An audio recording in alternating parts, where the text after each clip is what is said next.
Topic क्या अभी? Practice problems based on isothermal and adiabatic process. ठीक है, इसमें क्या है मेरे पास? आइसोथर्मल प्रोसेस क्या कहते हैं? सबसे पहले ये चीजें पुराना सारा थोड़ा थोड़ा करके रिवाइज करते हैं। आइसोथर्मल प्रोसेस के अकॉर्डिंग क्या है, जो पीवी है, पी इंटू वी है, वो क्या होता है? कांस्टेंट होता है। वो क्या होता है? कांस्टेंट। तो मतलब P1 V1 जो है वो P2 V2 की इक्वल होता है ना? ये क्या कहता है? Isothermal process. फिर आता है एडियाबैटिक प्रोसेस। एडियाबैटिक प्रोसेस में हम रिलेशन किए थे किसके? प्रेशर वॉल्यूम के, प्रेशर टेम्परेचर के, टेम्परेचर वॉल्यूम के, है ना? वो रिलेशन याद रखने हमें। पहला क्या है कि P V to the power gamma क्या है? कांस्टेंट है। इसके according P1 V1 power gamma is equal to P2 V2 power gamma. ठीक है, ये पहला रिलेशन।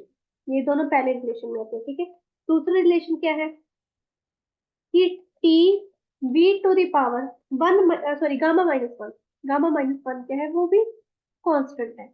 इसका मतलब T1 V1 की power gamma minus one equal to T2 V2 की पावर गामा माइनस वन। ठीक है, तीसरा रिलेशन क्या है कि टी T1 की power gamma minus one upon T1 की power gamma equal to T2 gamma minus one upon T2 की पावर गामा। तीसरा रिलेशन ये है। और ये जो गामा है मेरे पास क्या होता है? Gamma is equal to Cp over Cv। ये केमिस्ट्री में आपने पढ़ा था, मैंने फिजिक्स में पढ़ाया नहीं था क्योंकि केमिस्ट्री में ये ऑलरेडी कवर था। You can check the video of it, आपके पास है वो भी वीडियो। अब आगे बढ़ते हैं। आगे है मेरे पास work done for 1 mole of gas expansion. Work done of 1 mole of gas expansion. जो गैस एक्सपेंशन हो रहा है कैसे हो रहा है? आइसोथर्मली हो रहा है। कैसा हो रहा है? आइसोथर्मली। उसमें मेरे पास क्या फॉर्मूला आया था? इन टर्म्स ऑफ मेरे पास है अगर वॉल्यूम तो 2.303 आर टी लॉग V2/V1। और सेम अगर मैं प्रेशर का देखूं तो आएगा 2.303 आर टी लॉग P1/P2। ठीक है, ये ऐसे आएगा। एक और रिलेशन इसमें जगह नहीं बची, इसका लिख लेते हैं। एडियाबैटिक है work done of 1 mole of gas expansion, 1 mole of gas expansion. और ये एक्सपेंशन कैसे हो रहा है? ऑब्वियसली एडियाबैटिकली होगा, एडियाबैटिकली करेंगे। ठीक है, और इसमें जो है टेम्परेचर जब फॉल करे from T1 to T2, temperature false, ये याद रखना है, falls from T1 to T2। जब ये है तो मेरे पास ये दो चीजें होंगी।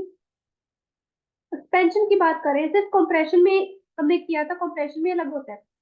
कंप्रेशन में टेम्परेचर जो है उल्टा हो जाता है, मेरे पास टेम्परेचर बढ़ जाता है फाइनल वाला इनिशियल से, और वो नेगेटिव वैल्यू होती है वहां तक। तो हम सिर्फ एक्सपेंशन की कर रहे हैं, तभी सिर्फ पॉजिटिव वैल्यू से करने क्वेश्चन, और कोई नहीं करनी। ठीक है, तो ये मेरे पास आएगा दो वैल्यूज है। एक पे R upon gamma minus one, मेरे पास है T1 - T2 जो हमने बाद में निकाली थी। एक मैंने क्या निकाली थी उससे पहले निकाला था 1/गामा माइनस वन। अंदर क्या है? P1V1 -P2V2। सारे के सारे हमने क्या ये क्वेश्चन कर रखे, सॉरी क्वेश्चन कर रखे। ठीक है, अब करते हैं कुछ क्वेश्चन इनके लिए। ठीक है, तो देखिए मेरे पास क्वेश्चन पे आते हैं। फर्स्ट प्रॉब्लम लेंगे। मेरे पास क्या है कि 50 डिग्री सेल्सियस पे अगर इफ एट 50 डिग्री सेल्सियस मेरे पास 75 सेंटीमीटर ऑफ मरकरी प्रेशर है, 75 सेंटीमीटर मरकरी प्रेशर है। एक डेफिनेट मास ऑफ गैस होगा जो कि कंप्रेस हो जाएगा। ठीक है, डेफिनेट मास होगा गैस का जो कि कंप्रेस होगा। पहला तो होगा कंप्रेशन स्लोली, पहला कंप्रेशन है स्लोली, दूसरा है सडनली। तो देखो स्लोली में कौन सा आएगा?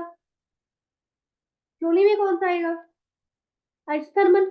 सडनली में कौन सा आएगा, एडियाबैटिक। स्लोली में उसको क्या होगा, टाइम मिल जाएगा, है ना। तो स्लोली वाले में हम ये वाले करेंगे, सडनली वाले में हम ये वाले करेंगे, वर्क डन के। ठीक है, अभी तो पता ही नहीं निकालना क्या, अभी तो वैसे देख रहे हैं कि एक्सप्रेशन ये आ सकते हैं। इतना पढ़ के हमें पता चला कि जो गैस है, ये भी लिख दो, gas is compress, is compress. ठीक है, दोनों में से कोई एक चीज हो रही है। चलो जी, अभी निकालना क्या, what will be the final pressure and temperature of the gas in each case. हमें निकालना है final temperature and pressure of gas, हर एक स्लोली में भी और सडनली में भी। ठीक है, और गामा की वैल्यू हमें दे दी गई है, दैट इज 1.5। और हर एक केस में जब फाइनल वॉल्यूम जो होगी, एक चीज मिली है, in every case, in each case, if final volume, if final volume is one fourth, one fourth of initial volume, यानी कि वॉल्यूम में ये चेंज आया, अगर ये चेंज आने पे मेरे पास ये गामा आ रहा है, तो फाइनल टेम्परेचर प्रेशर क्या होगा, ये देखिए। देखो फाइनल वॉल्यूम है V2, one fourth of V1 के इक्वल है। ठीक है, P1 मुझे पता चला 75 सेंटीमीटर ऑफ मर्करी है। ठीक है, तो टेम्परेचर अगर मैं निकालना हो तो क्या आएगा, 50 है, उसको केल्विन में कन्वर्ट करते हैं, 273 कितना आ जाएगा, 323 केल्विन आ जाएगा, मेरे पास टेम्परेचर आ गया इनिशियल। अगर मेरे पास स्लोली गैस को कंप्रेस किया जा रहा है, तो उस केस में क्या करेंगे, मेरे पास P1 V1 क्या है, P2 V2 की इक्वल है, मुझे तो ऊपर टेम्परेचर निकालना, चलो प्रेशर भी तो निकालना है। तो प्रेशर की वैल्यू आ गई 75, वॉल्यूम है V1, P2 into 1/4 V1, V1 से V1 गया, 4 इधर मल्टीप्लाई हुआ, 75 into 4 equal to P2। P2 की भी क्या वैल्यू आ जाएगी फिर, ये आ जाएगा 300, 300 सेंटीमीटर ऑफ मर्करी। तो प्रोसेस देखो यहाँ पर क्या है, स्लोली जा रही है, स्लोली भी क्या है, आइसोथर्मल। आइसोथर्मल भी क्या होता है प्यारे बच्चे, आइसोथर्मल में टेम्परेचर क्या होता है, कांस्टेंट। तो टेम्परेचर अलग से निकालने की जरूरत ही नहीं है, जो पहले था वही बातें होगा, दैट मीन्स 323 केल्विन। ठीक है, मेरे पास आ गया स्लोली का। If I talk about second case, जिसमें सडनली हो रहा है, एडियाबैटिक चेंज हो रहा है, एडियाबैटिक चेंज में हम ये वाला लेते हैं, P1 V1 की power gamma equals to P2 V2 की पावर गामा। गामा की वैल्यू लिख देते हैं, P1 और V2 को रखते हैं। चलो V1 और V2 की हमारे पास इधर सडनली में वैल्यू नहीं है, तो मैं क्या करूंगी, P2 आ जाएगा मेरे पास P1 into V1 over V2, ये इधर चला गया। ठीक है, पावर गामा अलग कर दो। देखो V2 क्या होता है, 1/4 V1 है ना, या V1/4, तो V1 ओवर V1, 1/4 V1 होता है ना, तो 4 इधर चला जाएगा, V1 और V1 cancel, power gamma. P1 into P1 तो था मेरे पास 75। ठीक है, चलो 75 की भी वैल्यू लिख देते हैं, 75 इंटू 4 की पावर 1.5। 1.5 क्या होता है,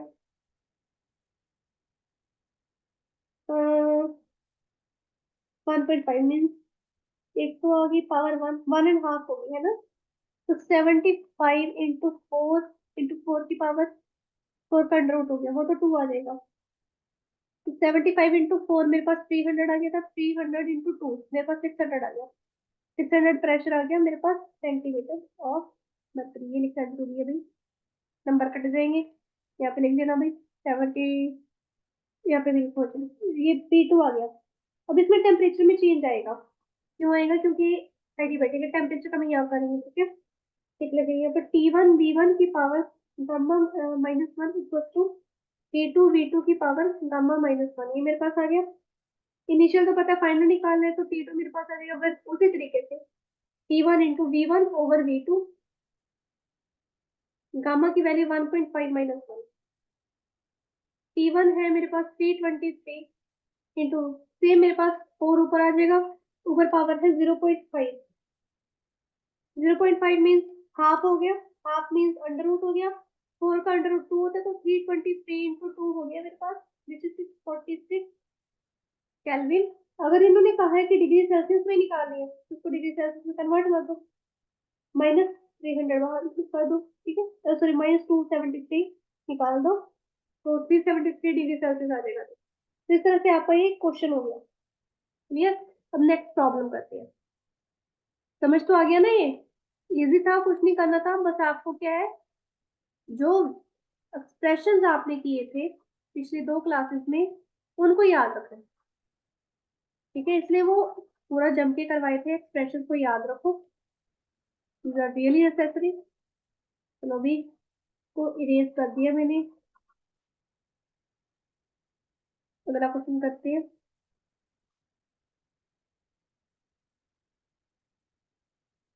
अगला क्वेश्चन काफी इंपॉर्टेंट है, कई बार एग्जाम में आया है। मेरे पास क्या है, 2 डिफरेंट एडियाबैटिक पार्ट्स हैं और द सेम गैस, ठीक है। मेरे पास एक पीवी डायग्राम है, पहले वो बताती हूँ।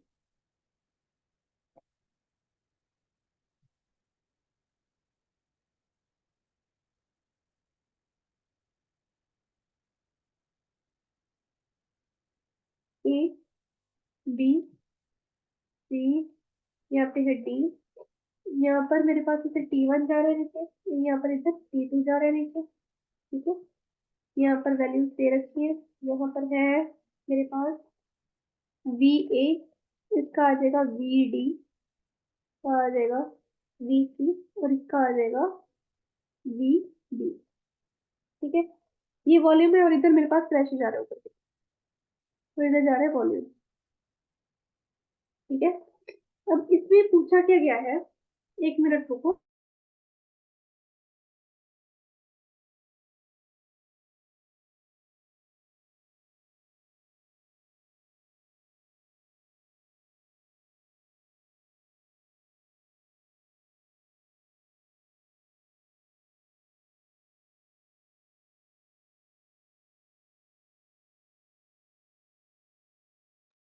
हाँ जी सॉरी। अब देखिए यहाँ पर क्या है, मेरे पास एक ही कर्व दी है जिसमें 2 डिफरेंट एडियाबैटिक पार्ट्स है सेम गैस के, जो कि 2 आइसोथर्मल्स पे इंटरसेक्ट कर रहे हैं, T1 और T2 पे, ठीक है। तो हमें कंपेयर करना है ratio of VA over VD को to the VB over VC, इन रेशियोज को कंपेयर करना है हमें इस तरह से, ठीक है। तो कंपेयर करेंगे तो क्या आएगा मेरे पास, ये देख रहे हैं। Now if we take adiabatic curve BC, इस कर्व को लिखो, ठीक है। इसके अकॉर्डिंग T1 VB की पावर गामा -1 आ जाएगा, T2 VC की पावर गामा -1, T1 VB के साथ, T2 VC के साथ आ जाएगा, ठीक है। अगर मैं लूं एडियाबैटिक कर्व AD, AD में ये आ जाएगा, तो यहाँ पर क्या होगा, T1 के साथ क्या आ जाएगा, VA की पावर गामा -1 और T2 के साथ आ जाएगा VD की पावर गामा -1। ये चीज आ गई। इसको इक्वेशन नंबर 1 का नाम दिया, इसको 2 का नाम दिया, डिवाइड कर दिया दोनों इक्वेशन को। जब डिवाइड किया मेरे पास आ जाएगा VA gamma -1 upon T1 VB gamma -1। हाँ जी बच्चे, थोड़ा सा नेटवर्क इशू हो गया। तो आई वाज सेइंग कि मेरे पास 2 रेशियोज आई थी, पहले 2 वैल्यूज देखते हैं। T1 VB की power gamma -1 equal to T2 VC की पावर गामा -1, वो पहले वाली फिगर के अकॉर्डिंग, ठीक है। T1 VA की पावर गामा -1 और T2 VD की पावर गामा -1, इस तरह से होगा। सॉरी,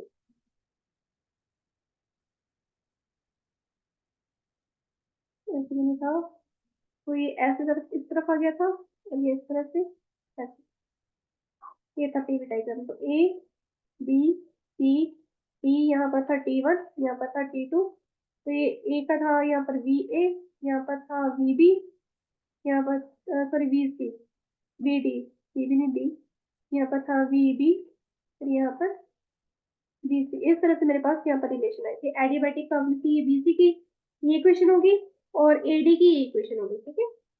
अब डिवाइड करना है इक्वेशन नंबर 1 और इक्वेशन नंबर 2 को, तो मेरे पास रह जाएगा T1 वी ए की power gamma minus 1 upon T1 V B की power gamma minus 1 equals to T2 V C की power gamma minus 1 upon T2 V D की पावर गामा माइनस 1, ठीक है।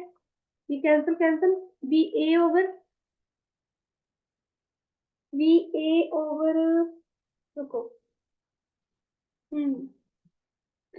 वी बी आ जाएगा, sorry, V A over V B आ जाएगा और यहाँ पर आ जाएगा वी डी ओवर वी सी, ठीक है। देखो पावर सेम है, कैंसिल हो जाएगी, तो मेरे पास आ जाएगा V A over V B equal to V D over V C. मुझे किसकी रेशो निकालनी है बेसिकली, मुझे निकालनी है वी ए और वी डी, तो ये आपस में इंटरचेंज हो जाएंगे। V A over V D इधर आ गया और वी भी मेरे पास वी सी के इक्वल आ जाता है, तो सेम ही आ गया, एक दूसरे के इक्वल आ गई रेशो। तो ये निकालना था कि रेशो इक्वल होती है कि नहीं होती है, ठीक है। तो वो रेशोज मेरे पास आ चुकी है, क्लियर। एक लास्ट क्वेश्चन करते हैं, थर्ड क्वेश्चन है। मेरे पास तो 3 मोल्स है आइडियल गैस के, जिसको मैंने कांस्टेंट टेम्परेचर पे रखा, वो कांस्टेंट टेम्परेचर है 300 केल्विन, और फिर उसको क्या है कंप्रेस किया, गैस को मैंने कंप्रेस कर दिया from a volume of 4 litre to 1 litre, from a volume of 4 litre to 1 litre. तो work done in this process find out करना है। अब देखिए कांस्टेंट टेम्परेचर है, तो कौन सी होगी, आइसोथर्मल, आइसोथर्मल प्रोसेस होगी ना। तो आइसोथर्मल प्रोसेस में टेम्परेचर वाले के साथ मेरा कौन सा रिलेशन था, N R T log V2 over V1, ये किया था हमने। तो यहाँ पर आ जाएगा 2.303, एन मेरे पास 3 है, आर की वैल्यू मेरे पास है 8.31, टेम्परेचर 300, लॉग 4 से 1 है, तो फाइनल मेरे पास 4 है, V2 और V1 है ना, 4 से 1, तो फाइनल 1 है और ये इनिशियल 4 है, ठीक है। वैल्यू सारी पड़ी है, वर्क डन निकाल लो, इसको कैलकुलेट करो। अब आप, ये आपका काम है, करिए, आप कैलकुलेट करिए, कैलकुलेट करके मुझे आंसर भेजते हैं आप ही, कमेंट बॉक्स में शेयर कर देना, ठीक है। मैं आपको एक और इक्वेशन करवाती हूँ। हम्म, अच्छा सा क्वेश्चन देखनी है लोगों।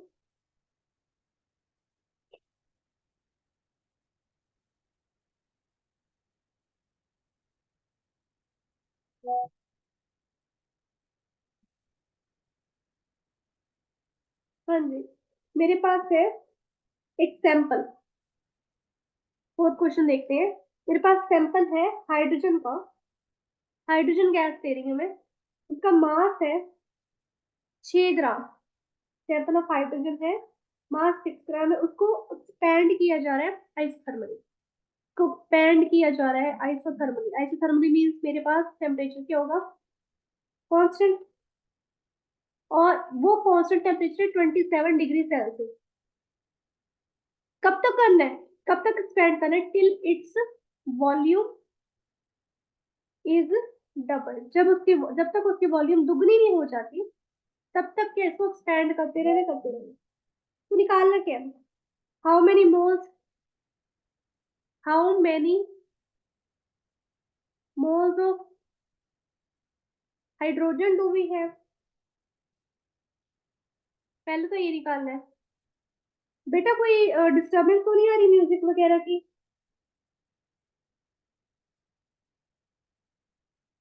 नहीं मैम। ठीक है चलो बोलो। What is the final temperature of H2, last पूछती हूँ मैं, calculate the work done during expression, ठीक है, वर्क डन निकालना है। और आर की वैल्यूज मुझे दी हुई है 8.31 joule, mole inverse, kelvin inverse, ठीक है। तो अब देखिए सबसे पहले मोल्स निकालें। आइसोथर्मल प्रोसेस में मोल्स का हमारा क्या काम है, कुछ भी नहीं है तो कैसे निकालेंगे? इसका फॉर्मूला होता है, इसके आगे ही मैं लिख देती हूँ, रुको, इसके आगे इसका आंसर लिख देती हूँ। जो नंबर ऑफ मोल्स होंगे, नंबर ऑफ मोल्स होंगे हाइड्रोजन के, वो किसके आएंगे, कैसे आएंगे? Mass of gas, mass of gas upon जो उसका मॉलिक्यूलर मास, हाइड्रोजन का मॉलिक्यूलर मास 1 है, पर मैं H2 ले रही हूँ तो 1 × 2 हो गया। मास कितना है molecular mass, sorry mass of hydrogen मुझे गिवन है 6, तो 6/2 हो गया, तो मेरे पास 3 मोल्स आ गए। फिर तो मेरे पास ऐसे ही आ जाए। सेकंड क्वेश्चन, जो एक्सपेंशन है मैंने क्या बताया, आइसोथर्मल है, फाइनल टेम्परेचर भी उतना ही होगा जितना इनिशियल है, 27 डिग्री सेल्सियस। ठीक है, सी वर्क डन, ये निकालना है मैंने, work done in isothermal process क्या आएगा। यहाँ पर मुझे वॉल्यूम बता रही है कि उसकी वॉल्यूम डबल होगी तब तक करना है, तो वॉल्यूम वाला लूंगी मैं, 2.303 nRT log V2 over V1। अब 2.303, n की वैल्यू 3 आ गई, R 8.31 इंटू 300, मेरे पास टेम्परेचर 300 कैसे है भाई, अरे 27 में 273 ऐड कर दो ना, प्लस 273 कर दिया तो मेरे पास आ जाएगा यहाँ पर 0, यहाँ पे भी 0, यहाँ पे 300 कैलविन आ जाएगा, इंटू लॉग, लॉग में देखिए क्या चीज आ रही है, V2/P1 है ना, तो मेरे पास आ जाएगा, यहाँ पे मैं करूंगी till its volume is double, तो जो मेरे पास V2 आएगा वो 5 ऑफ V1 आएगा, तो मैं यहाँ पे लिख देती हूँ 2 × V1/V1। ठीक है, तो 2.303, तीनों तीन हो गए 600 इंटू 8.31, तो तीनों तीन हो गए 900। क्या कर रही हो दरिंदर, लॉग यहाँ पर ये कैंसिल, लॉग 2 आ गया, लॉग 2 की वैल्यू क्या होती है, 1 पॉइंट कुछ होती है, नहीं 0 पॉइंट कुछ होती है, 0.30, हाँ, 2.303 इंटू 900 इंटू 8.31 इंटू 0.30, ये मेरे पास 3010 होती है, वैसे पूरी लिख देती हूँ मैं इनको, तो कैलकुलेटर में आपने मल्टीप्लाई करना है, मल्टीप्लाई करो कैलकुलेटर पे, आपके पास जो अप्रोक्सीमेट वैल्यू आएगी वो लिख देती हूँ, 5185 जूल, अप्रोक्सीमेट इतनी वैल्यू आ जाएगी, 5185 जूल। ठीक है, तो ये हमने कुछ प्रैक्टिस प्रॉब्लम्स की हैं, 4 प्रॉब्लम्स कर ली हमने। ये इजी प्रॉब्लम है, सिर्फ आपके के एक्सप्रेशंस को याद रखना, सिर्फ इतना काम करना है कि आपने सारे के सारे एक्सप्रेशंस को क्लियर रखना है माइंड में कि हाँ जी ये एक्सप्रेशंस यूज हो रही है। तो आने वाली क्लासेस में हमने क्या करना है, नेक्स्ट क्लास जो होगी उसमें हम करेंगे हीट इंजन, लिमिटेशन होगी फर्स्ट लॉ ऑफ थर्मोडायनेमिक्स की, सेकंड लॉ ऑफ थर्मोडायनेमिक्स की कोशिश करेंगे उसी क्लास में शुरुआत करके उसकी सिग्निफिकेंस और लिमिटेशंस को खत्म कर दें। ठीक है, और उससे अगली क्लास का क्या प्रोसीजर है, रिवर्सिबल इरिवर्सिबल प्रोसेस पढ़ेंगे, कार्नोट इंजन पढ़ेंगे, और उससे अगली क्लास होगी वो होगी प्रैक्टिस प्रॉब्लम्स पे, जैसे आज की। ठीक है, जैसे 3 क्लासेस चलेंगी हमारी, रोज 2 क्लासेस थ्योरी, 1 क्लास की हमारी प्रैक्टिस प्रॉब्लम। ठीक है, कोशिश करेंगे 2 क्लास में हमारा निपट जाए सारा। Clear, that is up for today. इसके जितने ज्यादा हो सके प्रैक्टिस प्रॉब्लम्स को ट्राई करो और प्रैक्टिस करते रहो, पढ़ते रहो, वो जरूरी है। ठीक है, बाय बाय फॉर टुडे।